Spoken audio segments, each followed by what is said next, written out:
పొలంలో నుంచి మంచి విత్తనంలో విత్తన ఒక మనిషిని పోయి ఉన్నది.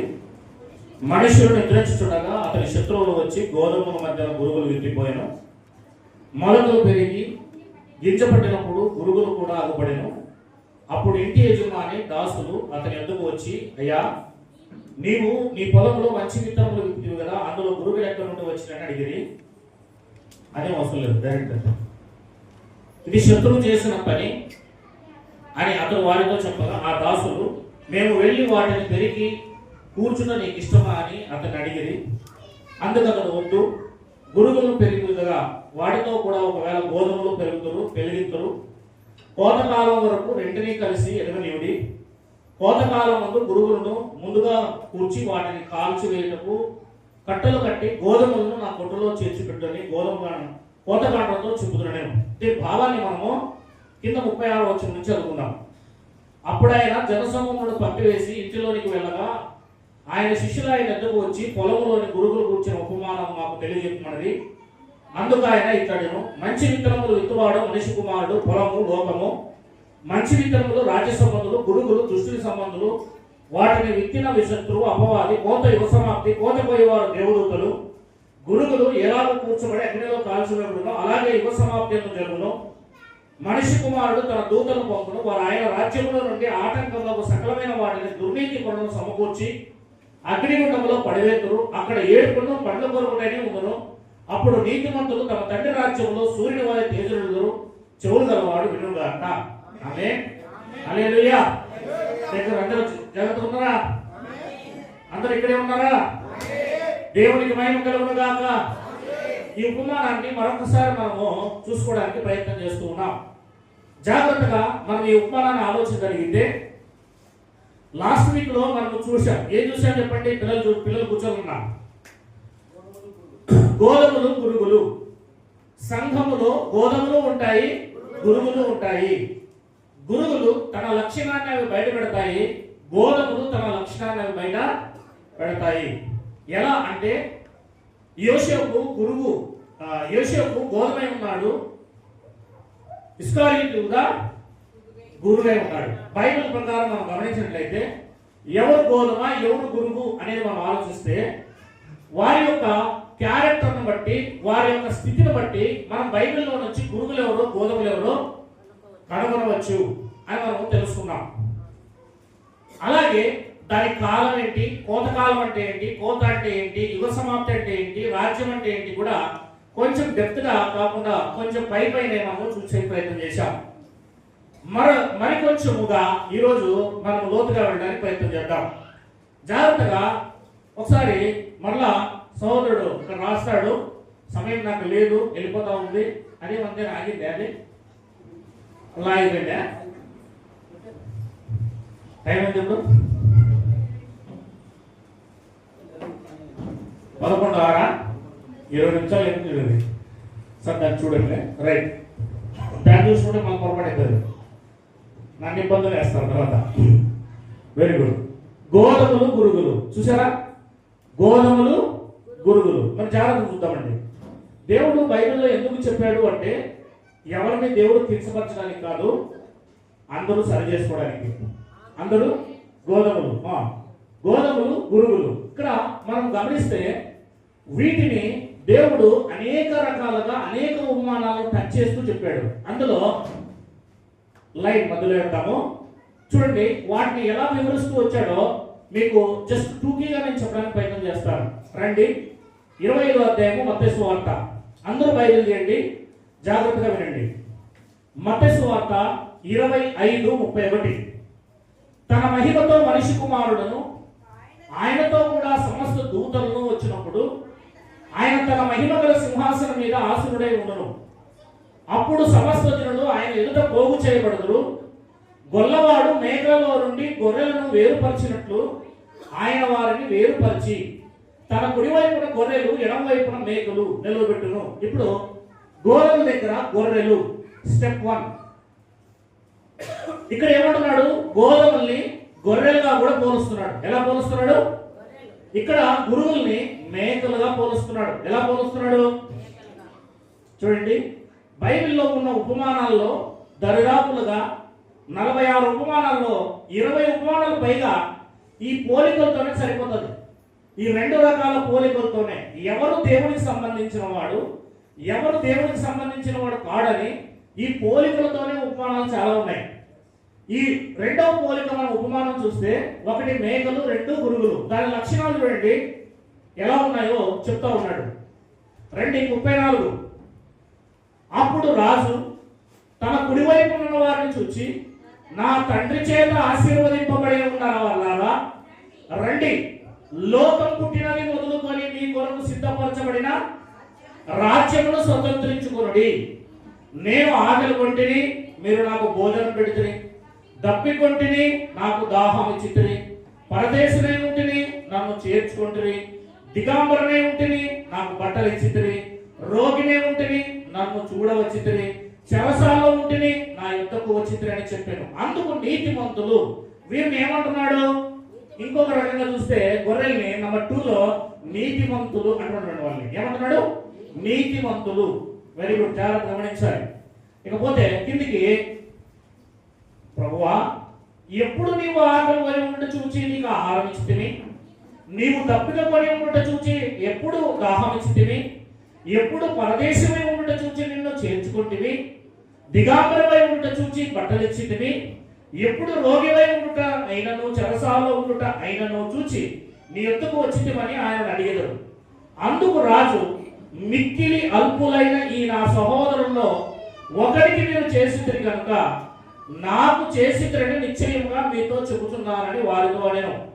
అప్పుడు ఆయన ఎడమ వైపు ఉన్న వారిని చూచి, శపింపబడిన వాళ్ళారా. ఇక్కడ చూడండి, నీతిమంతులకు ఆపోజిట్ శపింపబడిన వాళ్ళారా, నీతికి ఆపోజిట్ శపింపబడిన వారు అని చెప్తున్నాడు. శాపగ్రస్తులు.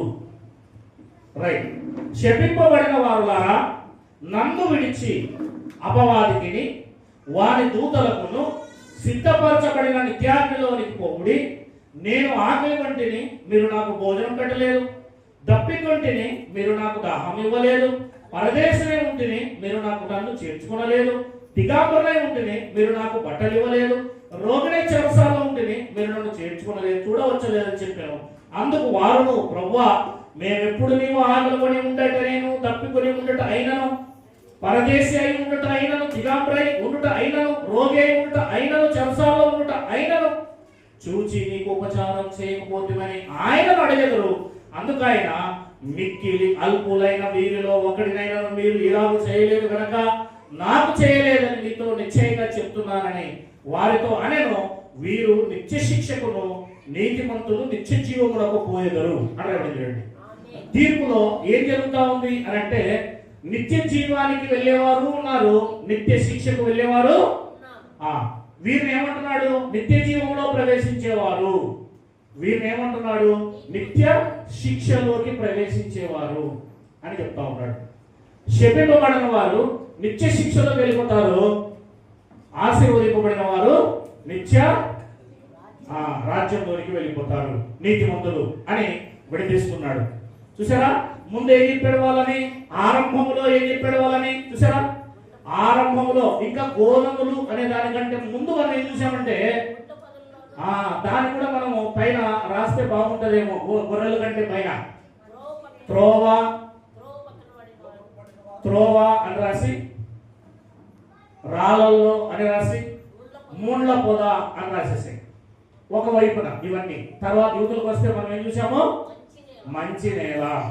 అంటే చూడండి, ఇలా విడదీశాడు. చూడండి, గోధుమలు, చెడ్డ నేలలు, మంచి నేల, గొర్రెలు, మేకలు, నీతిమంతులు, శపింపబడిన వారు, నిత్య జీవం పొందుకునేవారు, నిత్య శిక్ష పొందుకునేవారు అన్నారు. చూడండి, ఇలా నీకు ఈ 4 సువార్తలు కూడా ఉపమానాల్లో రెండు రకాల ఏమంటారు క్యాడర్స్ని, లేకపోతే 2 గుంపుల్ని వేరు చేసే స్వభావాన్ని, వేరు చేసే విషయాన్ని యేసుక్రీస్తు వారు తన యొక్క బాధ్యతగా తన ఉపమానాలను తెలియజేస్తున్నాడు.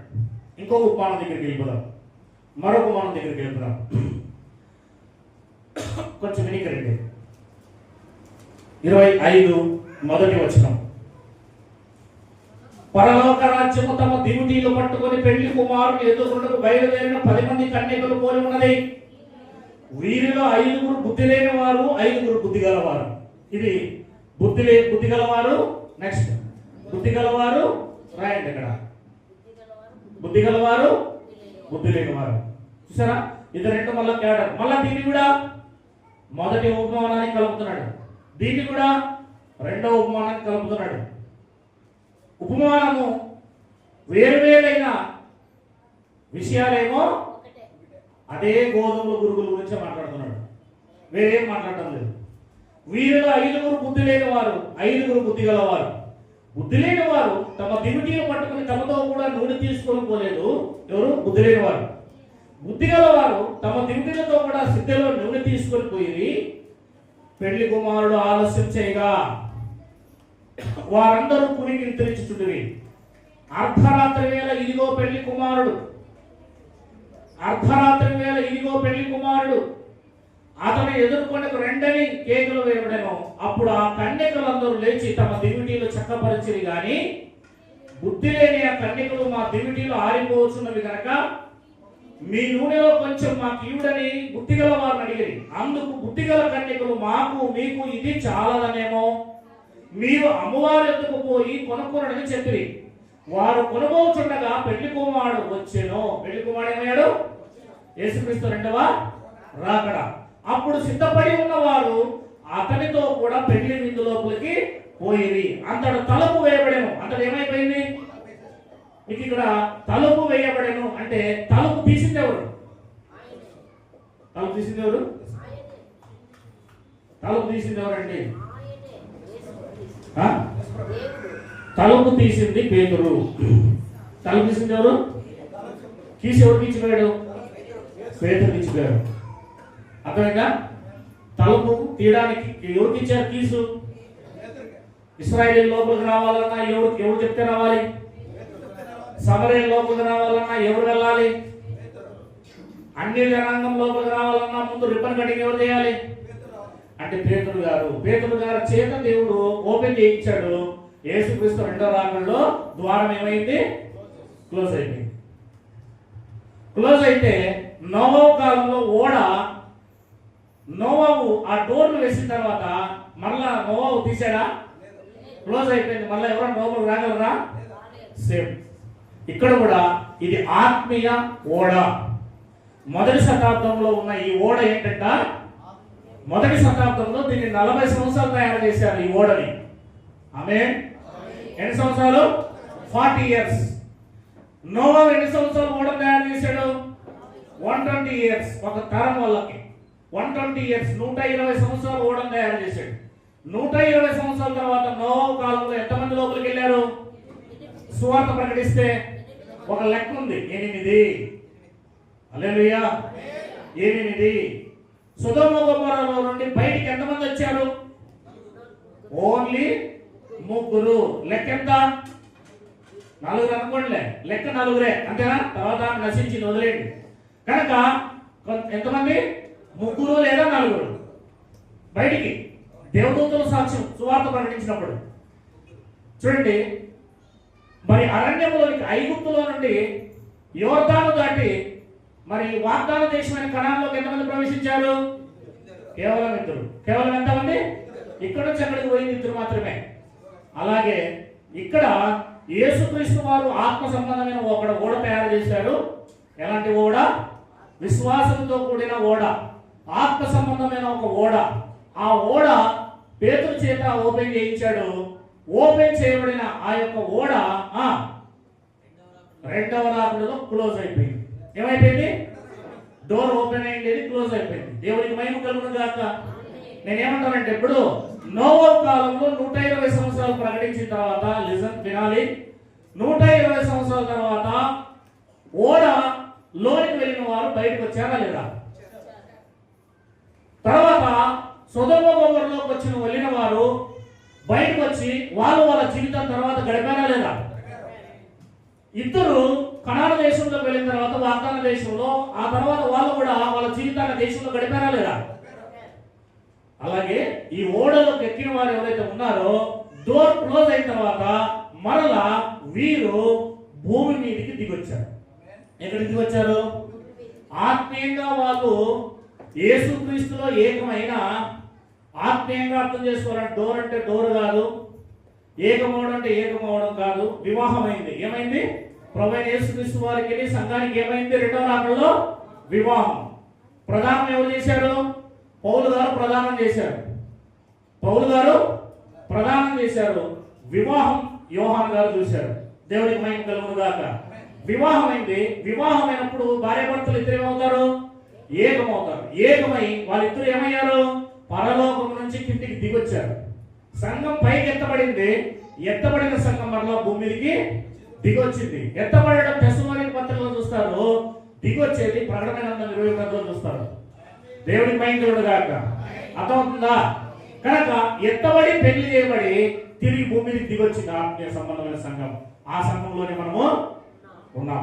మనం ఆ సంఘంలో ఏకమై ఉన్నాం. హల్లెలూయా. ఆత్మ సంబంధమైన బంగారు వీధులు, ఆత్మ సంబంధమైన బంగారు గదులు, ఆత్మ సంబంధమైన బంగారు తలుపులు, ఆత్మ సంబంధమైన బంగారు రోడ్లు. అర్థమవుతుందా? శారీరకంగా కాదు, శారీరకంగా కాదు, ఆత్మ సంబంధమైన బంగారు వీధుల్లో మనం ఇప్పుడు తిరుగుతూ ఉన్నాం. ఆత్మ సంబంధమైన బంగారు ఇంట్లో మనము ఉన్నాం. హల్లెలూయా. మనసు మంచిదైతే, జీవితం యథార్థమైనదైతే అదే బంగారం. హల్లెలూయా. నువ్వు నీతిగా జీవిస్తే నీకు ఏదైనా బంగారమే. దేవునికి మహిమ కలుగును గాక. నువ్వు చూసే చూపులో ఉంటుంది ఇప్పుడు. అందుకే రెండవ రాకడలో ఏం జరిగిందంటే, ఏం జరిగిందంట అమ్మ వినాలి. ఏం జరిగింది? తలుపు వేయబడింది. బుద్ధి లేని వారు ఏమయ్యారు చూడండి. 11 అంతటా తలుపు వేయబడిను. ఆ తర్వాత తక్కిన కన్యకలు వచ్చి పిల్లలు బయటికి పోలేదండి. ఆ తర్వాత అయ్యో అయ్యో మాకు ఏం చేశారంట? అయ్యా మాకు తలుపు తీయండి అయ్యా, తలుపు తీయండి అయ్యా అని వచ్చి బుద్ధిగల వారు అడిగారు. కానీ అప్పుడు ఏమన్నారు? మిమ్మల్ని ఎన్నడం నేను ఎరుగను అని చెప్పాడు. తర్వాత ఆ దినమైనా ఆ గడి అయినా మీకు తెలియదు కనుక మెలకువగా ఉండుడి. ఇక్కడ కూడా రెండు రకాల విషయాలు మనం చూసాం. ఒకరెవరు బుద్ధి గలవారు, మరొకరు బుద్ధి లేని వారు. ఈ క్యాడర్ను కూడా మనము చూసాం. ఇంకా కిందికి వస్తే మరొక క్యాడర్ను కూడా చెప్తున్నటువంటి 14 ఒక మనుష్యుడు దేశాంతరములకు ప్రయాణమై తన దాసును పిలిచి తన ఆస్తిని వారు అప్పగించినట్లుండగా అతను ఒకని 5 తలాంతులు, మరొకడికి 2, మరొకడికి 1, ఎవరికి ఎంత సామర్థ్యం ఉందో వాళ్ళకి ఇచ్చి దేశాంతరానికి వెళ్ళిపోయాడు. 5 తలాంతులు తీసుకున్న వాడు వెళ్ళి వాటితో వ్యాపారం చేసి 5కు 5 సంపాదించాడు. ఎన్ని? 10 అయ్యాయా? అలాగే 2 ఉన్నవాడు 2కు 2 సంపాదించాడు. ఎన్ని అయ్యాయి? 4 అయ్యాయి. కానీ 1 ఇచ్చిన వాడు మాత్రము ఏమి చేశాడట? భూమి త్రవ్వి దాన్ని దాచిపెట్టి యేసుక్రీస్తు రాకడలో ఏదైతే ఇచ్చాడో అది తిరిగి ఇవ్వడానికి ప్రయత్నం చేస్తున్నాడు. 5కు 5, 2కు 2. 1 మాత్రం తను తీసుకున్నాడు, కానీ ఇంకొకరికి ఇవ్వలేదు, ఇంకొకరిని రక్షించలేదు. కిందికి పోదాం. బహుకాలమైన తర్వాత ఆ దాసుడు యజమానుడు వచ్చి వారి యొక్క లెక్క చూసుకునడానికి ప్రయత్నం చేశాడు. అప్పుడు 5 తలంతులు తీసుకున్నవాడు మరి 5 తలంతులు తెచ్చి, అయ్యా నీవు నాకు 5 తలాంతులు ఇచ్చితివే, అయ్యో తీసుకో, ఈ 5 తలాంతులు సంపాదించి అన్నాడు. బలా నమ్మకమైన ఎవరంటే మంచి దాసుడా. ఎవరైనా చూడండి, గోధుమని ఏమంటున్నాడు ఇక్కడ? ఇంకొక భాషలో మాట్లాడుతుంటే మంచి దాసుడా. ఎవరంట? మంచి దాసుడు. బలా నమ్మకమైన మంచి దాసుడా, నీవు ఈ కొంచెములో నమ్మకముగా ఉంటివి, నిన్ను అనేకమైన వాటి మీద నియమించేదను, నీ యజమాని సంతోషంలో పాలు పొందమని అతనితో. అలాగూ 2 తలాంతులు తీసుకున్నవాడు, అయ్యా నీవు నాకు 2 తలాంతులు ఇచ్చితివే, అదిగో నీ 2కు 2 సంపాదించాను. బలా నమ్మకమైన మంచి దాసుడా, నీవు ఈ కొంచెంలో నమ్మకంగా ఉన్నావు, నిన్ను అనేక వాటి మీద నియమిస్తాను, పాలు పొందుకో అని అన్నాడు. 24 తర్వాత 1 తలాంతు తీసుకుని వచ్చి, అయ్యా నీవు విత్తని చోట కోయవాడు, చల్లని చోట పంట కూర్చుకున్నవాడు, కఠినమైన వాడవు గనక నేను నీకు భయపడి నేను తీసుకెళ్లిపోయి భూమిలో నాటాను, అదిగో నేను తీసుకో అని చెప్పేసి ఇచ్చాడు. అతను ఏమన్నాడు తెలిసే 26లో, సోమరి అయిన చెడ్డదాసుడా. ఏమంటారు ఇక్కడ? సోమరి అయిన చెడ్డదాసుడా. గురువు అంటే తనకిచ్చిన రక్షణను తన కుటుంబాన్ని రక్షించుకోలేకపోతున్నాడు, తన భార్యను రక్షించుకోలేకపోతున్నాడు, తన పిల్లల్ని రక్షించుకోలేకపోతున్నాడు, తన ఊర్లో ఉన్న వారిని స్నేహితులను రక్షించుకోలేకపోతున్నాడు. అంటే రక్షణ అనేది తను మాత్రమే పొందుకున్నాడు, కానీ ఆ రక్షణను తన కుటుంబానికి పంచడము.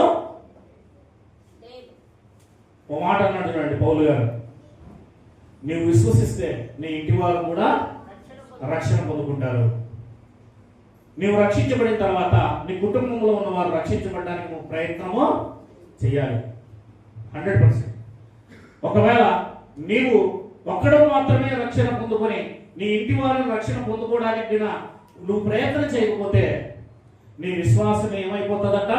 త్యాగం చేయబడుతుంది, వ్యర్థం. నీ విశ్వాసం అంతా వ్యర్థం. ఇప్పుడు ఈ విశ్వాసం, ఇతని విశ్వాసం ఏమైంది? ఇతను నమ్ముకున్నాడు, కానీ ఇతనికి కూడా రక్షణ లేకుండా పోయింది. సోమరితనం ఏమయ్యాడు? తన ఇంటి వారికి కూడా సువార్త ప్రకటించని ఒక సోమరి. హల్లెలూయా. ఎట్లాంటి పరిస్థితి వస్తుంది చూడమ్మా ఇప్పుడు తెలుసా మీకు? ఇప్పుడు ఎలాంటి పరిస్థితులు వస్తున్నాయో తెలుసా? నిన్న లేదు మొన్నటి రోజున శుక్రవారం కడమల ఎవరది కమలపాడులో సువార్త ప్రకటించేకి వెళ్ళాం మేము. ఒక 6-7 మంది సువార్త స్పీకర్, చిన్న స్పీకర్ తీసుకొని సువార్త ప్రకటిస్తున్నాం. ఎస్సీ కాలనీ తిరిగేదాకా ఊరికే ఉన్నారు. ఆల్రెడీ అప్పుడే ఫోన్ పోయింది. ఎక్కడికి? జై శ్రీరామ్ వాళ్ళకి. ఎస్సీ కాలనీ తిరిగేదాకా ఊరికే ఉన్నారండి. మరి ఆ లోకల్ పాస్టర్ గారే, ఆయన ఎవరు కాదు, సువార్త పెట్టించింది ఊరంతా. ఎస్సీ కాలనీ తిరిగేదాకా ఊరికే ఉండి ఇంకెప్పుడైతే ఎస్సీ కాలనీ దాటి లోపలికి వచ్చినామో వచ్చారండి. కారు వేసుకుని దగ్గరికి వచ్చి ఏయ్ ఇట్రా, ఎవరు నువ్వు సువార్త ప్రకటించినది? పర్మిషన్ ఉందా? ఎక్కడ కారు, ఎక్కడ ఉంది కారు, ఎక్కడ పోయి అని చెప్పేసి మీదకి వస్తున్నారు. ఆయన అన్నాడు, మాది లోకల్ సార్, మా చర్చ్ సార్ రోడ్లోనా. ఎస్ఐకి ఎదురు మాట్లాడతావరా నువ్వు? భక్తులకు వేసినట్టు 10 ఏళ్ళు బయటికి రాదు. మళ్ళా ఉండే పోయి ఆ స్పీకర్ ఇద్దరు పడేరా అని చెప్పేసి తనతో పాటు మళ్ళీ ఒక 4 మూవ్ చేసాడు. వెంటనే అంత మాలేసుకొని వచ్చినాడు. ఆలోచించేదా? మేము పోతాం సార్, మేము వెళ్ళిపోతాం సార్ అన్నప్పుడు ఇంకొకసారి ఈ ఏడన్న వీధిలో కనబడ్డారనుకో డైరెక్ట్ స్టేషన్కే పడుకుందాం. అక్కడి నుంచి మేము ఇంకా సువార్త ప్రకటించుకోకుండా బయలుదేరి భోజనం చేసి ఎవరి ఊరికి వాళ్ళు వచ్చాం. ఇంకొక విషయం ఏంటంటే, ఈ ఎవరైతే ఉన్నారో ఈ శ్రీరామ్ అని చెప్పేసి అంటారు కదా వాళ్ళు, సంథింగ్ క్యాడర్, ఊరికి ఒకరిని 10,000 రూపాయలు ఇచ్చి జీతం రెడీ చేసి పెట్టారండి. ఊర్లో ఒకరిని ధైర్యం కలవాడిని, ఎదురు తిరిగేవాడిని 10,000 శాలరీ ఇస్తున్నారంట.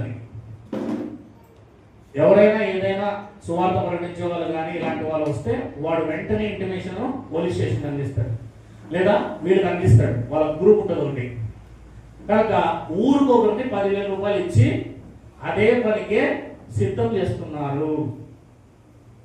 మనం సువార్త ప్రకటించడానికి వెళ్తే మన మీదకి వచ్చి ఇంకంతే దుమ్ము కొట్టడానికి కూడా సిద్ధంగా ఉన్నారు. ఆల్రెడీ అన్ని రకాలు సిద్ధమై ఈ మధ్య కాలంలో చూశారు కదా, కత్తులు కటారులు తీసుకొని రెడీ ఏం చేస్తున్నారు? ప్రాణమైనా పోగొట్టుకుంటాం, ప్రాణమైనా తీస్తాం అని సిద్ధమైపోయారండి. మరి ఎంతమంది నిలబడతామో, మనలో ఎంతమంది నిలబడతామో, ఎంతమంది పారిపోతామో మనకే తెలియదు. ఆలోచన చేయండి. కనుక దేనికైనా వాళ్ళు సిద్ధమైపోయారు. యవ్వనస్తుల్ని మళ్ళా 20 years 25 years లోపల యవ్వనస్తుల్ని, ఉడుకు రక్తాన్ని యవ్వన కాలంలో యెహోవా చేతిలో బాణం వంటి వారు అనే వారిని వాళ్ళు వాళ్ళ చేతిలో బాణం వంటి వారుగా చేసుకుంటున్నారు. వెనక ముందు చూడకుండా పొడి చేస్తారు వాళ్ళు, వెనక ముందు చూడకుండా వేసేస్తారు వాళ్ళు. అట్లాంటి వారు రెడీ చేసేసుకుంటారు వాళ్ళు. వాళ్ళు తమ ప్రాణాలు ఇవ్వడానికి సిద్ధమయ్యారు, వాళ్ళు ప్రాణాలు తీయడానికైనా సిద్ధమవుతున్నారే. మనం యేసుక్రీస్తు నమ్ముకున్నాం, మన కోసం ప్రాణం పెట్టిన దేవుణ్ణి. హల్లెలూయా. మనం ఎంత సిద్ధపాటు కలిగి ఉండాలి, మనం ఎంత సిద్ధపాటు కలిగి దేవుడు పని చేయాలి ఒకసారి ఆలోచన చేద్దాం. కనుక వాళ్ళు ఉచితంగానే తమ యొక్క కార్యాన్ని చేయడానికి వాళ్ళు ముందుకు వస్తున్నారు. పరిస్థితులు భయంకరంగా మారిపోతున్నాయి. కొన్ని చోట్ల అప్పుడే ఏం జరుగుతుందో తెలుసా? చట్టం కూడా పంజాబ్లో చట్టం అయిపోయింది. ఒక పాస్టర్ గారిని తీసుకెళ్ళి 12 సంవత్సరాలు అప్పుడు జైలు వేసేశారు. అప్పుడు అయిపోయింది, నాన్ బెయిలబుల్ కేసు. పెద్ద పాస్టర్ గారు ఆయన లోపల వేసేశారు. లోపల ఉన్నాడు, ఇప్పుడు 2 నెలలు అయింది. చట్ట విరుద్ధంగా అక్కడ సువార్త ప్రకటించినందుకు పర్మిషన్ తీసుకోకుండా, అసలు పర్మిషన్ కూడా ఇవ్వరండి అక్కడ. అట్లా అయిపోయింది అక్కడ. అంటే ఒక్కొక్క చోట అప్పుడు ఏమైపోతుంది, పరిస్థితులు టైట్ అయిపోతున్నాయి. మన విశ్వాసం తేలిక పడబోయే కాలం రాబోతుంది. మనం ఏంటో బయటపడే ఒక రకం కాలం బయట రాబోతుంది. ఆల్రెడీ ఇక్కడ కూర్చున్న మనలో కూడా గురువులు ఏమైనా ఉన్నామేమో. ఏంటి? గురువులు ఏమైనా ఉన్నామేమో. అయితే మొదటి శతాబ్దంలో జరిగినంత శ్రమలు, మొదటి శతాబ్దంలో జరిగినంత మారణకాండ ఎప్పుడు జరగదు. ఇలాంటి శ్రమ రాబోదని బైబిల్లో ముందుగానే చెప్పాడు. కానీ వాళ్ళు నిలబడారు, ప్రాణాలు ఇచ్చారు. సింహాలకు వాళ్ళు పిల్లల్ని చేశారు. సింహం గోలో వారి పిల్లల్ని పడేసిన హాయిగా మేము యేసయ్య కోసము చనిపోతున్నాము అంటూ కేకలు వేస్తూ వాళ్ళు చనిపోయారు. అది మొదటి శతాబ్దం క్రైస్తవం దేవుని దగ్గరగా చూసిన ఒక యుగం, ఒక తరం. మహిమ కలిగిన దేవునికి స్తోత్రం కలుగునుగాక. 2 రకాల విత్తనాలు. మనం జాగ్రత్తగా చూసుకుందాం. మనం ఏ కేడల్లో ఉన్నామో. ఊరికనే వచ్చి బైబిల్ పట్టుకొని పోయడం వల్ల నీకు లాభం లేదు, నాకు లాభం లేదు. యేసుక్రీస్తు వారికి దేవుడికి అంతకంటే ఏ లాభమో లేదు. దేవుడు తన వాక్యానుసారంగా బ్రతకమని మనకి చెప్పాడు. ఇది మరొక విషయం. ఇంకా ముందుకు పోయినట్లయితే 21వ అధ్యాయం మత్తయి సువార్త. పిల్లలు అక్కడికి ఇక్కడ పోకూడదు. ఏముంటారా ఒకటే పట్టలేదు, అంత వదిలేసింది. 21వ అధ్యాయం 28వ వచనం చదవండి. మీకేమి తోచుచున్నది? ఒక మనిషికి 2 కుమారులు ఉంటారు. ఎంతమంది ఉన్నారన్నారు యేసు గారు? అతడు మొదటి వారి యొద్దకు వచ్చి, కుమారుడా, నేను పోయి ద్రాక్ష తోటలో పని చేయమని చెప్పగా వాడు పోను అని ఉత్తరం ఇచ్చాను. కానీ పిమ్మట మనసు మార్చుకుని పోయాను. అతడు 2వ వారి యొద్దకు వచ్చి ఆ ప్రకారమే చెప్పగా వాడు, అయ్యా, పోదునని కానీ పోలేదు. ఈ ఇద్దరిలో ఎవడు తండ్రి ఇష్టము చొప్పున చేయవాడని వారిని అడిగాను. అందుకు వారు, మొదటి వాడే అనేది. యేసు, సుంకర్లు, వేశ్యలు మీకంటే ముందుగా దేవుని రాజ్యంలో ప్రవేశించుదురని మీతో నిశ్చయంగా చెప్తున్నాను. యోహాను నీతి మార్గమును మీ యొద్దకు వచ్చెను, మీరు అతన్ని నమ్మలేదు. అయితే సుంకర్లు, వేశ్యలు అతను నమ్మేవి. మీరు అది చూచి అతన్ని నమ్మునట్లు పశ్చాత్తాప పడకపోతుంది. ఇక్కడ మారు మనసు పొందిన కుమారుడు, మారు మనసు పొందని కుమారుడు. మారు మనస్సును పొందినవాడు, మారు మనసు పొందనివాడు. ఇద్దరు కనబడతారు ఇక్కడ. ఎంత చెప్పినా మారని స్వభావం కలిగిన మనుషులు మనలోనే ఉంటాం, సంఘంలోనే. దేవుడు మనతో మాట్లాడుతూ ఉంటాడు, దేవుడు మనతో వ్యవహారం చేస్తూ ఉంటాడు, దేవుడు మనతో అన్ని రకాలుగా మాట్లాడతాడు. అన్ని రకాలుగా సేవకుడితో మాట్లాడవచ్చు, శ్రమలతో మాట్లాడవచ్చు, కష్టాలతో మాట్లాడవచ్చు, మన చుట్టుపక్కల ఉన్న వాతావరణంతో దేవుడు మాట్లాడవచ్చు, కళలో మాట్లాడవచ్చు, స్వప్నంలో మాట్లాడవచ్చు. నీతో ఏ రకంగా దేవుడు మాట్లాడతాడో అన్ని రకాలుగా దేవుడు నీతో మాట్లాడవచ్చు. మాట్లాడినా కూడా మనం వినకపోతే, మనము మారకపోతే మన స్థితి అదిగో మారు మనస్సు లేని కుమారుడు వలె శిక్ష పొందుకుంటాము. దేవుడు చెప్పినప్పుడు మనం ఏం చేయాలి? దానికి లోబడాలి, వాక్యానికి మనము లోబడాలి. ఈ 2 క్యారెక్టర్స్ ఇక్కడ కనబడ్డారు. ఒకరు మనసు మార్చుకుని తండ్రి చెప్పినట్లు చేసేవాడు, ఒకడు మనసు మార్చుకొనక సర్లే చేస్తాలే, సర్లే పోతాలే, సర్లే అంటాడు అంతే, కానీ చెయ్యడు. చేస్తానంటాడు కానీ చెయ్యడు. అట్లాంటి కుమారుడు ఇంకో కుమారుడు. ఇదిగో సంఘములో 2 రకాల వారు ఉన్నారు. ఒకటి చేస్తామంటారు కానీ చెయ్యరు.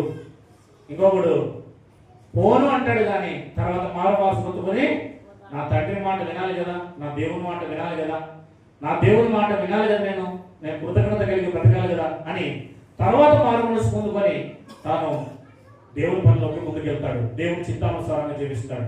ఇది ఎన్నో కేటలు. ఇలా ఇంకా మనం చూస్తే 7వ అధ్యాయము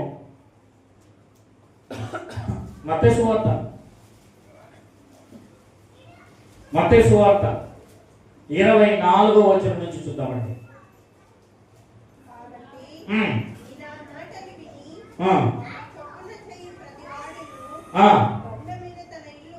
బండ మీద తన ఇల్లు కట్టుకొనిన వాని పోలి ఉండును. వాన కురిసెను, వరదలు వచ్చెను, గాలి విసిరి ఆ ఇంటి మీద కొట్టెను గాని దాని పునాది మీద పడి బండ మీద వేయబడిన కనుక అది, చూసారా, బండ మీద వేయబడిన ఇల్లు లేదా బండ మీద కట్టబడిన ఇల్లు. మరియు ఈ నా మాటలు విని వాటి చొప్పున చేయని ప్రతివాడు ఇసుక మీద తన ఇల్లు కట్టుకుని బుద్ధిహీనుని పోలి ఉండును. వాన కురిసెను, వరద వచ్చెను, గాలి విసిరెను, ఆ ఇంటి మీద కొట్టెను, అది కూలబడి పడిపోయాడు. దాని పాటు గొప్పదని చెప్పాను. ఇక్కడ ఏమన్నాడు? బండ మీద ఇల్లు కట్టుకున్నవారు అంటే మన జీవితాలు ఖచ్చితమైన విశ్వాసంలో కట్టుకున్నాం. మన విశ్వాసం గెలవారు. మన విశ్వాసం ఏం కాదు, అటు ఇటు సడలిపోదు. ఇంకొకటి, ఇసుక మీద కట్టబడిన వారు. ఎక్కడ కట్టబడ్డారు? ఇసుక మీద. ఇసుక మీద కట్టబడితే అది ఏమైపోతుందండి? ఖచ్చితంగా పడిపోతుంది అది. అంటే కొన్ని శ్రమలు, కొన్ని బాధలు, కొన్ని కష్టాలు రాగానే వాళ్ళలో అవిశ్వాస మాటలు, అవిశ్వాసపు జీవితము వచ్చేస్తుంది. కదులుతారు, పడిపోతారు. అది ఇసుక మీద ఇల్లు కట్టబడిన వారిగా ఉంటారు వాళ్ళు. ఇది గురువుల యొక్క లక్షణాలకు సంబంధించిన ఎన్ని విషయాలు చెప్పుకుంటూ చూడండి. ఈ 2 కేటల కోసమే ఎన్ని ఉపమానాలు. ఇంకా లోతుగా చాలా ఉన్నాయి. ఇంకా ఉపమానం చెప్తాడు ఏంటంటే, విశాల మార్గమున నడుచువారు, ఇరుకు మార్గమున నడుచువారు అనే ఉపమానం కూడా చెప్తాడు. ఇరుకు మార్గమున నడుచువారు, విశాల మార్గమున నడుచువారు. ఇన్ని ఉపమానాలు దరిదాపులుగా మనకు 2 కేటర్స్ లో కనిపిస్తాయి. ఇకపోతే ఇంకా కొంచెం ముందుకు పోతే ఈ గోధుమలు మనం గమనిస్తే దాన్ని కొంచెం పౌలు గారి దగ్గరికి వెళ్ళే వాటికి పౌలు గారు ఇంకా డిఫరెంట్ గా చెప్పారు. చూడండి, కొరింథీయులకు రాసిన మొదటి పత్రిక, రండి తొందరగా ముగిద్దాం. కొరింథీయులకు రాసిన మొదటి పత్రిక 3వ అధ్యాయం. ఇంకొంచెం లోతుకి వెళ్ళి గురువులు అంటే ఏంటి, గోధుమలు అంటే ఏంటి అనే విధానాన్ని ఇంకొంచెం లోతుగా చెప్పాడు. 3వ అధ్యాయము 1వ వచనం.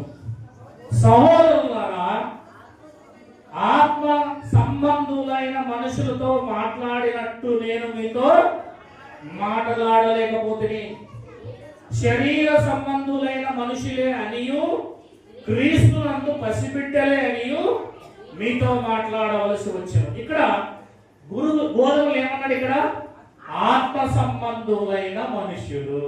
చూసారా ఎంత డిఫరెంట్ గా వెళ్ళిపోతుందో భావం. అంటే యేసుక్రీస్తు వారు చెప్పిన దాంట్లో నుంచే పరిశుద్ధాత్మ దేవుడు మరింత లోతుగా సరైన ఆన్సర్ ఇస్తున్నాడు. గోధుమలు అంటే ఆత్మ సంబంధమైన మనుషులు. గోధుమ అంటే ఎవరు? ఆత్మ సంబంధమైన మనుషులు. అంటే పరిశుద్ధాత్మ దేవుడు బైబిల్లో ఏమి చెప్పినా దానిని చేయడానికి సిద్ధంగా ఉండేవారు. మరొకరు ఏమన్నాడు? శరీర సంబంధమైన మనుషులు అంటే వారు ఆత్మ సంబంధంగా జీవించరు. వాక్యం చెప్తే వాళ్ళకు పట్టదు. వారు శరీరానుసారంగానే జీవిస్తారు, దేవుళ్ళలోకి వస్తారు. ఇది కొరంథీ సంఘం అండి. కొరంథీ సంఘంలో కూడా ఆత్మ సంబంధీలు ఉన్నారు, శరీర సంబంధీలు ఉన్నారు సంఘంలో. మరి శరీర సంబంధీ లేక జీవితం ఎలా ఉంటుంది అని అంటే 2వ వచనం. అప్పటిలో మీకు బలము చాలా పోయినందున పాలతోనే మిమ్మల్ని పెంచితే గాని అన్నముతో మిమ్మల్ని పెంచలేదు. మీరింకనూ శరీర సంబంధులై ఉండట వలన ఇప్పుడును మీరు బలహీనులై ఉన్నారు కారా. అదిగో శరీర సంబంధులైన మనుషుల్లో ఉండే లక్షణాలు ఏంటంటే ఫలాలు. అసూయ కనబడుతుంది, ఇంకా కలహాలు కనబడతాయి. మీరు శరీర సంబంధులైన మనిషి రీతిగా నడుచుకున్నవారు కారా అని చెప్తున్నాడు ఇక్కడ. అంటే ఇంకా అసూయలు, కలహాలు, గొడవలు ఇవన్నీ కూడా శరీర సంబంధులైన వారిలో కనబడుతూ ఉంటాయి. ఇవి కనిపించాయి అంటే ఒక మనిషి ఆత్మీయంగా మారలేదు అని అర్థం చేసుకోవాలి. ఇక్కడ నేను ఒక విషయం చెప్పే ముందు జాగ్రత్తగా ఇద్దరు అభిషేకింపబడిన వారు ఉన్నారు, వారిని చూపిస్తాను మీకు. ఇప్పుడు ఎవరి చేత అభిషేకింపబడిన వారు? ఒకరి చేతే అభిషేకింపబడ్డారు. ఎవరి చేత? సమూయేలు చేత అభిషేకింపబడ్డారు. అందులో ఒకరు దావీదు, మరొక ఆయన సౌలు. ఇద్దరు దేవుని చేత అభిషేకింపబడిన వారే. ఇద్దరు కూడా ఎలాగా అభిషేకింపబడ్డారండి? ఇద్దరు దేవుని చేత అభిషేకింపబడిన వారే. చూడండి, మొదటి వ్యక్తి మొదటి సమూయేలు గ్రంథము 10వ అధ్యాయము 1వ వచనం చదవండి. ఎవరైనా సరే తొందరగా తీసి చదవాలి. మొదటి సమూయేలు గ్రంథము 10వ అధ్యాయము 1వ వచనం చదవండి. పట్టుకొని తైలం పోసి, పిల్లలు బయట తిరగకూడదు, లోపల ఉండాలి, పెద్దలు కూడా. అదిగో దేవుడు నిన్ను అభిషేకించి, చూసారా ఎవరు అభిషేకించారు? 16వ అధ్యాయము 16వ అధ్యాయం చూసారా? 12వ వచనం.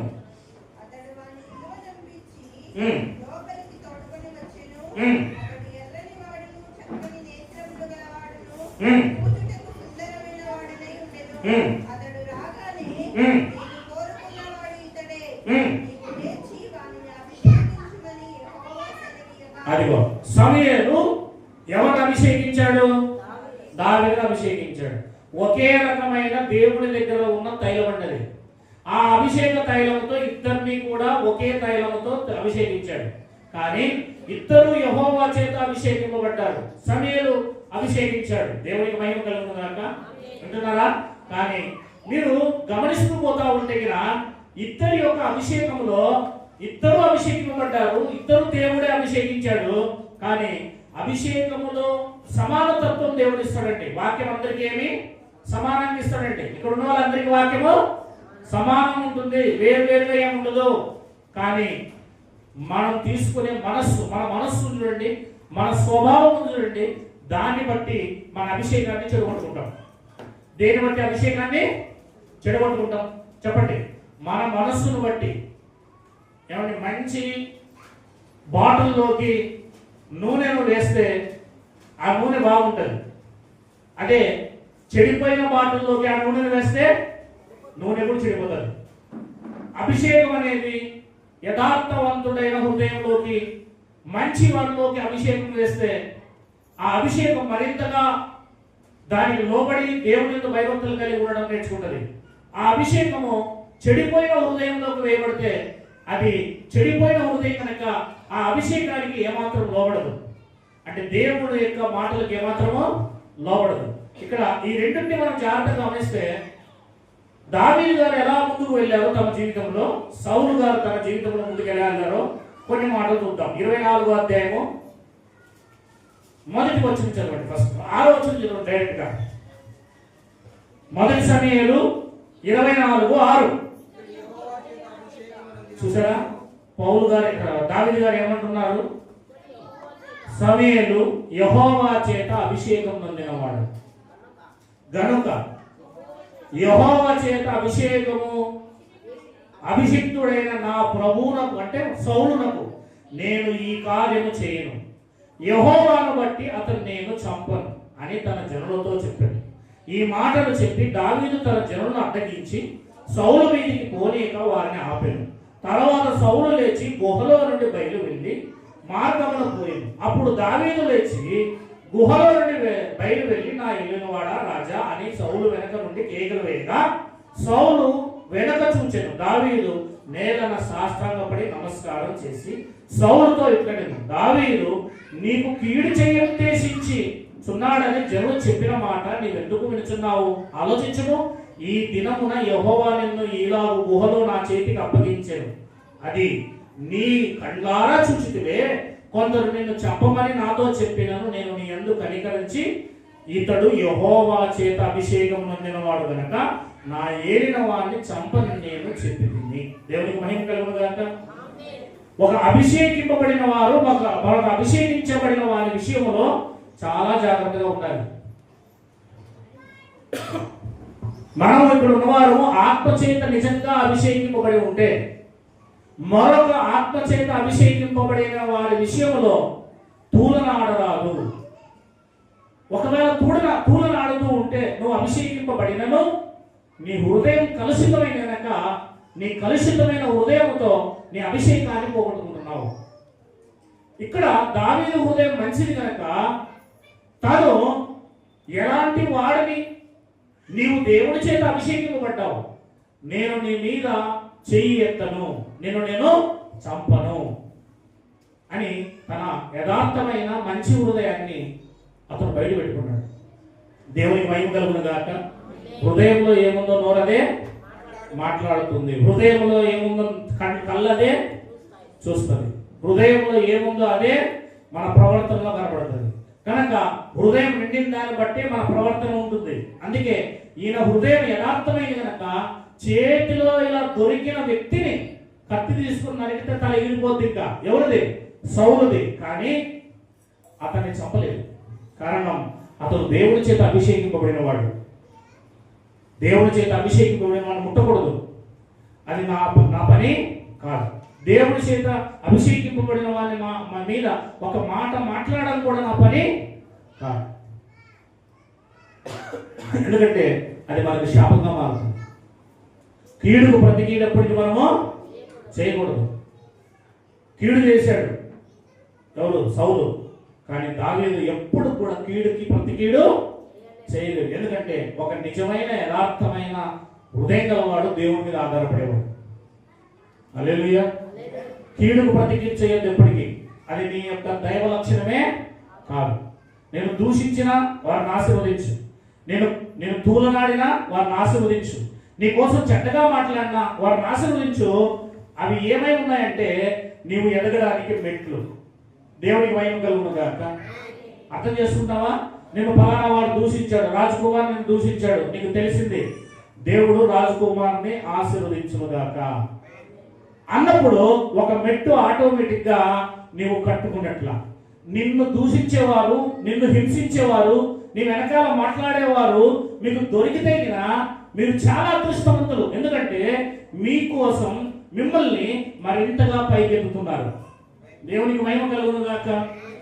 అలాంటి వారు మీకు దొరికినప్పుడు మీరు ఎంతగా సహనం కలిగి, మీరు ఎంతగా ప్రేమించడం మొదలు పెడతారు వారిని, అప్పుడు మీరు దేవునికి మరింత దగ్గర అవుతారు. మీకు ఆశీర్వాదాన్ని వాళ్ళు ఇస్తున్నారు. ఏమిస్తున్నారు? ఆశీర్వాదం.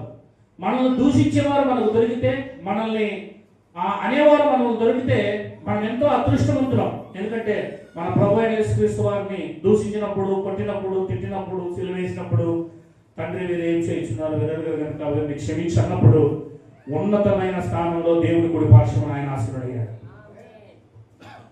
అదే తత్వాన్ని మనమందరూ కలిగి ఉండాలని దావీదు గారు మనకి నేర్పిస్తున్నారు. ఇంకా ముందుకు పోదాం. 25వ అధ్యాయం 14వ వచనమండి. అందులోనే 26 తీసుకుందాం డైరెక్ట్ గా, నాకు టైం లేదు. 26 తీసుకుందాం. 26:9 దావీదు నీవు అతన్ని చంపకూడదు, నీ యెహోవా చేత అభిషేకం పొందిన వాడిని చంపి నిర్దోషముట ఎవరికి అసాధ్యము. ఏముంది? సౌలు గారు మంచోళ్ళ, కానీ తన సైనికుడితో అంటున్నాడు దావీదు, వెళ్ళొద్దు, అతను యెహోవా చేత అభిషేకింపబడిన వాడు, దేవుని చేత అభిషేకింపబడిన వాడు, అతన్ని చెయ్యొద్దు, అతన్ని చంపొద్దు. నువ్వు ఆయన్ని చంపే వరకు, అతనికి చెయ్యి ఎత్తే వరకు నిన్ను దేవుడు విడిచిపెట్టాడు. జాగ్రత్త. మరి అతన్ని చెప్పడానికి వస్తాడు కదయ్యా, అయ్యా రాజా, మా దావీదు రాజు గారు మిమ్మల్ని చెప్పడానికి వస్తున్నాడు, మరి మీ మీద దూషిస్తున్నాడు, మీ మీద ఈటెలు పడేస్తున్నాడు, మిమ్మల్ని చంపడానికి మీ చుట్టే తిరుగుతున్నాడు, నా దేవుడు నన్ను విడిపిస్తాడు. దేవునికి మహిమ కలుగును గాక. నా దేవుడు నన్ను విడిపిస్తాడు. అయితే అతన్ని చంపే బాధ్యత మనకు దేవుడు ఇవ్వలేదు. అతను దేవుడి చేత అభిషేకించబడిన వాడు. మనం నోరెత్తి కూడా అతని మీద మాట్లాడడానికి మనకు హక్కు లేదు. ఒకవేళ అభిషేకింపబడిన వాడిని తూలనాడినా, దేవుడి చేత అభిషేకింపబడిన వాడి మీద మనం చెయ్యి ఎత్తినా, లేదా మనం ఏదైనా తప్పుడుగా మాట్లాడితే శిక్షింపబడతాం. 100% శిక్షింపబడతాం. కనుక ఇక్కడ అదే అన్నాడు, యెహోవా చేత అభిషేకం నొందిన వాడిని చంపి ఎవడు కూడా నిర్దోషి కాలేడు. అవతల వాడి క్యారెక్టర్ లేకపోవచ్చు, అయినా సరే అతను దేవుడు అభిషేకించాడు. నువ్వు తూలనాడకూడదు, నువ్వు అడగకూడదు. నీకు ఎందుకు అవన్నీ? నువ్వు తీర్పు తీర్చడానికి ఎవరు, పగ తీర్చడానికి ఎవరు నువ్వు? హల్లెలూయా. అది దేవుడు చూసుకుంటాడు. దేవుడు అభిషేకించాడు, దేవుడు చూసుకుంటాడు. కనుక అలాంటి ప్రాణం తీసేకి వచ్చిన సౌలు సైతం దావీదు ఎలా చూస్తున్నాడు అంటే, కీడుకు ప్రతి కీడు మనము అతని పట్ల చెయ్యరాదు అని స్పష్టంగా తెలియజేస్తున్నాడు. రండి 10వ వచనం, యెహోవా జీవము తోడు యెహోవా అతని మత్తును, అతడు అపాయం వలన చచ్చును లేదా యుద్ధమునకు పోయి నశించును. యెహోవా చేత అభిషేకము నొందిన వారిని నేను చంపను, అలాగున నేను చేయకుండా యెహోవా నన్ను ఆపును గాక. అయితే అతని తలగడ దగ్గర ఉన్న ఈటెను నీళ్ల బుడ్డిని తీసుకొని మనం వెళ్ళిపోదాము రమ్మని అభిషేక్తో నేను. అభిషేక్ చంపడానికి వెళ్తుంటే చెప్పిన మాటలు ఇవి. తన సైనికుడు చంపడానికి వెళ్తుంటే చెప్పిన మాటలు అడ్డగించాడు. వద్దు వద్దు, వాడి పాపాన్ని వాడే పోతాడు. అంతేనా? అందుకే అభిషేకింపబడిన వారి జోలికి ఎప్పటికీ వెళ్ళొద్దు. దేవుడి చేత అభిషేకింపబడిన వారు వాళ్ళ పాపంలో నడుస్తుంది.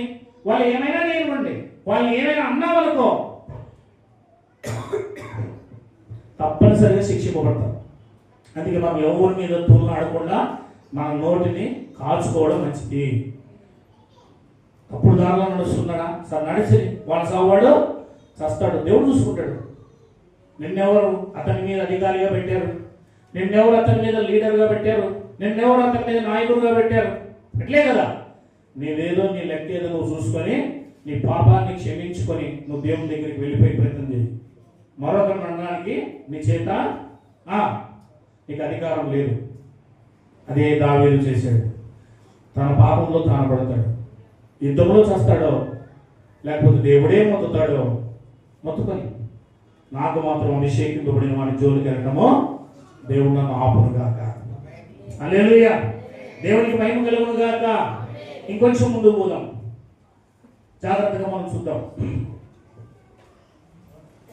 సమయాల విషయంలో గమనిస్తే అదే 25వ అధ్యాయం 39వ వచనం, 25:39 చివరి వచనం 25:39. నాబాలు చనిపోయినని దావీదు విని యెహోవా నాబాలు చేసిన కీడును అతని తల మీదకి రప్పించను గనక అతడు దాసుడైన నీ కీడు చేయకుండా నిన్ను కాపాడి అని రప్పించాడు. చూసారా? దావీదు విషయంలో ఇప్పుడు దావీదు ఎవరు? అభిషేకింపబడిన వాడు. దావీదు విషయంలో నాబాలు ఏం చేశాడు? మూర్ఖంగా ప్రవర్తించాడు. తన గొర్రెలు సింహాలు కానీ, తన గొర్రెలు ఎలుగుబంట్లు కానీ, తన గొర్రెలు ఏ మాత్రం ఏ దొంగ కానీ ఎత్తుకుపోకుండా 3 నెలల పాటు తన సైన్యాన్ని కాపులో పెట్టాడు. ఒక్కరోజు వారికి ఆహారం లేకపోయినందున మాకు ఆహారం కావాలని ఒక రాయబారిని పంపాడు. అంతే, మాకు ఆహారం కావాలి నాబాలు, దయచేసి మేము 300 మంది చిల్లర ఉన్నాము, ఒక్క పూట మాకు ఆహారం పంపించు అన్నాడండి. ఏమంటే గొర్రెలు తీసుకొచ్చి మన పొలాల్లో వేస్తారు, రైతులు వాళ్ళకి ఏమి ఇస్తారండి? ధాన్యం ఇస్తారు, భోజనం పెడతారా లేదండి? 3 నెలల పాటు దర్దాపుగా ఈ నాబాలకు 1000 పైన గొర్రెలు ఉన్నాయి. ఆ గొర్రెల చుట్టూ వీళ్ళే సైన్యముగా ఉండి కోటలాగా కంచెలాగా ఏ అడవి జంతువు మృగాలు రాకుండా కాపాడారండి. ఏదో ఒకసారి నాబాలు మంచోడు కదా, వాళ్ళ గొర్రెలు నేను ఇన్ని రోజులు కాపాడాను కదా అని కృతజ్ఞతగా ఒక పూట ఆహారం ఇస్తాడేమో 300 మందికని ఒక మనిషిని పంపితే వాడికేంటి నేను ఇచ్చేది, వాడికేంటి నేను లోబడేది, వాడు చెప్తే నేను చెయ్యాలా అని ఈ నాబాలు నానా బూతులు తిట్టి పంపించేస్తాడండి. దాన్ని విషయమై దావీదు తన 300 మందితో యుద్ధానికి బయలుదేరుతాడు, చంపడానికి. ఆ సమయంలో అబిగయీలు నాబాలు భార్య తెలివి గలది, బుద్ధి గలది, జ్ఞానం గలది, తన ఇల్లును చక్కబరుచుకునేది. వెంటనే ఈ విషయం విన్న తర్వాత ఒక దూతను ఎదురు పంపించి దావీదు గారిని రావద్దని చెప్పి, నా భర్త మొరటువాడు మూర్ఖుడు, దయచేసి నేనే వస్తాను మీ దగ్గరికి అని ఆమె 300 మందికి భోజనాలు సిద్ధం చేసుకుని తన పని వారితో గాడిదల మీద తీసుకొని వెళ్ళి వాళ్ళందరికీ తృప్తి పడేదాకా తినిపించి అయ్యా క్షమించమని కాళ్ళ మీద పడి వచ్చేసింది. వచ్చిన కొన్ని రోజులకి ఈ నాబాలు చచ్చిపోయింది. ఎవరు? అభిషేకింపబడిన వాని మీదకి ఎదురు తిరిగితే దేవుడు విడిచిపెట్టాడు. దేవుడి చేత అభిషేకింపబడిన వారిని, దేవుడి చేత నిజముగా అభిషేకించబడి నీతిగా నిజాయితీగా ఎవరైనా కూడా దేవుడి పనిలో ఉంటే వారి జోలికి వెళితే దేవుడు రంగం మీదకి దిగుతాడు. ఎవరు రంగం మీద దిగుతారు? 100% దేవుడు రంగం మీదకి దిగుతాడు. ఇది ఎప్పటికైనా గుర్తుపెట్టుకోండి. అందుకే నాబాలు తనకు కోట్ల కొలది సొమ్ముంది, కోట్ల కొలది ఆస్తి ఉంది, కానీ ఇంకా బ్రతకడానికి అతనికి చాలా ఆయుష్ ఉంది. కానీ చాలా చిన్న వయసులోనే నాబాలు చనిపోయాడు. కారణం అభిషేకింపబడిన వాని మీద ఇష్టం వచ్చినట్టు మాట్లాడాడు. చాలా జాగ్రత్తగా ఉంటాం. ఇంకా ముందుకు పోదాం. మళ్ళా మన సబ్జెక్ట్లోకి వద్దాం. మత్తయి వార్త టైం ఎంత తెలుసా? ఆగిపోయింది. కరెక్ట్ 12 అయిందా? Very good. 12 అయిందంటే ఒక మాట చూసుకొని ముగించుకుందాం. 13వ అధ్యాయము 36 మత్తయి వార్త. అలర్ట్ అయిపోవాలి అందరూ. అప్పుడు ఆయన జనసమూహమును పంపివేసి ఇంటిలోనికి వెళ్ళగా ఆయన శిష్యులు ఆయన ఎందుకు వచ్చి పొలములోని గురుగును కూర్చిన ఉపమానం మాతో తెలియజెప్పమనిది. అందుకు ఆయన మంచి విత్తనము విత్తిన వాడు మనిషి కుమారుడు. అంటే మంచి విత్తనములు అంటే మంచి విశ్వాసులు, పొలము లోకము అంటే మనుషులు, మంచి విత్తనములు రాజ్య సంబంధులు అంటే గోధములు అంటే దేవుడి కుమారులు, పొలము గురుగులు దుష్టుని సంబంధులు అంటే దేవునికి వ్యతిరేకంగా జీవించే సాతాను కుమారులు. వాటిని విత్తిన వాడు శత్రువు, అపవాది. కోత యుగ సమాప్తి. కోత యుగ సమాప్తి అంటే యేసుక్రీస్తు యొక్క రెండవ రాకడ. కోత కోయేవారు దేవదూతలు అంటే అపోస్తలులు. గురుగులు ఏలాగు కూర్చోబడి అగ్నిలో కాల్చివేయబడినో అలాగే యుగ సమాప్తి అంటూ జరుగును. యుగ సమాప్తి అంటే ఇశ్రాయేలు యొక్క సమాప్తి, ధర్మశాస్త్రం యొక్క సమాప్తి, యెరూషలేము దేవాలయం యొక్క సమాప్తి. ఇది ఎప్పటికీ గుర్తుపెట్టుకోవాలి. మనిషి కుమారుడు తన దూతలను పంపును, వారు ఆయన రాజ్యములో నుండి ఆటంకములకు సకలమైన దుర్నీతి పనులను సమకూర్చి అగ్నిగుండంలో పడవేతురు. అంటే వారు ముందుగా ఒకవైపు కూర్చోబడతారు. అక్కడ ఏడుపును పండ్ల కొరకుటై ఉండును. అప్పుడు నీతిమంతులు తమ తండ్రి రాజ్యములో సూర్యుని వలె తేజ రిల్లెదరు. చెవి గలవాడు వినుగాక అని చెప్పాడు. దీన్ని బట్టి మనం అర్థం చేసుకోవాల్సింది ఏంటంటే, 2 రకాల వారు ఏదో ఒక రోజు వారి యొక్క ప్రవర్తనను బట్టి వారు వేరైపోతారు. ఏమైపోతారు? అంతే. నువ్వు ఏ రకంగా నడుస్తున్నావు? శరీర సంబంధివా, ఆత్మ సంబంధివా? ఇది మన జీవితాన్ని మనమే ఎప్పటికప్పుడు చూసుకోవాలి. బైబిల్ అందుకే చెప్తుంది. కొరింథీయులకు రాసిన మొదటి పత్రిక 11వ అధ్యాయము మనం చదువుతున్నాం. ప్రభరాత్రి రోజుల్లో కష్టమైపోతున్నాం. అక్కడ ఉంటుంది, స్పష్టంగా ఉంటుంది. 30 వచనం చదవండి. కొరింథీయులకు రాసిన పత్రిక 11వ అధ్యాయము 30. కంటిన్యూ.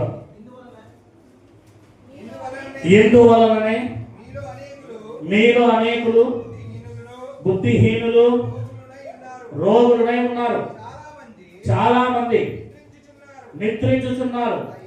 అయితే మనలను మనమే ఎవరిని ఎవరు విమర్శించుకోవాలి? ఎవరిని ఎవరు విమర్శించుకోవాలి? నన్ను నేనే విమర్శించుకోవాలి. నన్ను నేనే తీర్పు తీర్చుకోవాలి. నన్ను నేనే తీర్పు తీర్చుకోవాలి. మిమ్మల్ని మీరే తీర్పు తీర్చుకోవాలి. మనల్ని మనమే విమర్శించుకుని ఎడల తీర్పు పొందకపోదుము. మనము తీర్పు పొందిన ఎడల లోకముతో పాటు మనకు శిక్షావిధి కలుగునట్లు ప్రభు చేత శిక్షింపబడుచున్నాము అని అర్థించండి. కనుక మనము మనల్ని మనమే విమర్శించుకుందాం. దేవునికి మహిమ కలుగును గాక. అందరూ పైకి లేచి నిలబడదాం. ఏ ఒక్కరు కూడా మౌనంగా ఉండొద్దు. పిల్లలు పెద్దలు ఏ ఒక్కరు కూడా అటు ఇటు తిరగకూడదు. ఎవరైతే నేను చెప్పిన స్థితి ప్రకారం ప్రభురాత్రి భోజనంలో నేను కొన్ని రెస్ట్రిక్షన్స్ పెట్టాను, దాని ప్రకారం ఎవరైతే న్యాయముగా ప్రభురాత్రి భోజనంలో పాల్గొంటున్నారో వారు మాత్రమే ప్రభురాత్రి భోజనంలో పాల్గొనండి. ఒకవేళ వాక్యాన్ని జరిగించుకోకుండా ప్రభురాత్రి భోజనంలో పాల్గొంటే లోకములాగా మీరు కూడా శిక్షా విధి పొందుకుంటున్నారు. జాగ్రత్త. లోకము వలె మీరు కూడా శిక్షా విధి పొందుకుంటారు. జాగ్రత్త. మొత్తబడతారు, కొట్టబడతారు, నిద్రించబడతారు, ఇంకేమైనా జరుగుతుంది. కనుక ఈ సమయంలో మనమందరం నిలబడి ఉండగా ముందుగా ఒక్కసారి ఒక 2 నిమిషాల పాటు మనమందరూ కూడా ఇరుకు మార్గంలో నడుస్తున్నామా, విశాల మార్గంలో నడుస్తున్నామా, మనమందరూ కూడా వాక్య ప్రకారంగా ఉన్నామా లేవా, వాక్యం ఏం చెబితే దానికి 100% లోబడుతున్నామా లేదా అనేది 1 నిమిషం మనమందరూ కూడా మహాదేవుడు మన రక్షకుడైన యేసుక్రీస్తు వారు ఇక్కడ సింహాసనం మీద ఆసీనుడై ఉన్నారని నమ్మే ప్రతి ఒక్కరు కూడా ఆ కృపా సింహాసనం దగ్గరకు వెళ్ళి ఆయన పాదాలు పట్టుకోవడానికి ప్రయత్నం చేయండి. కళ్ళు మూసుకుందాం, దేవుని వైపు చూద్దాం, స్తోత్రం చెల్లిద్దాం. అందరూ